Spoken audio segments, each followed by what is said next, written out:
സഹനങ്ങളെ, വേദനകളെ രക്ഷാകരമാക്കേണ്ടത് എങ്ങനെയാണെന്നാണ് ഈശോയുടെ കുരിശ് നമുക്ക് നൽകുന്ന പാഠം. പ്രതിസന്ധികളിലും ബുദ്ധിമുട്ടുകളിലും പ്രതീക്ഷയോടെ മുന്നേറുവാൻ ഈശോയുടെ കുരിശുമരണ സഹന ഉത്ഥാന രഹസ്യങ്ങൾ നമ്മെ ഓർമ്മപ്പെടുത്തുന്നു.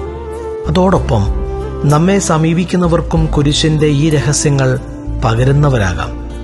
എല്ലാം നഷ്ടപ്പെട്ടു, എല്ലാം അവസാനിച്ചു എന്ന് കരുതുന്നിടത്ത് നമുക്ക് പ്രതീക്ഷയുടെ സന്ദേശവാഹകരാകാം. നമ്മുടെ സാമീപ്യവും സാന്നിധ്യവും പുഞ്ചിരിയും സംസാരവുമൊക്കെ മറ്റുള്ളവർക്ക് ഉത്ഥാനത്തിന്റെ പ്രതീക്ഷയുടെ പ്രകാശം പകരട്ടെ.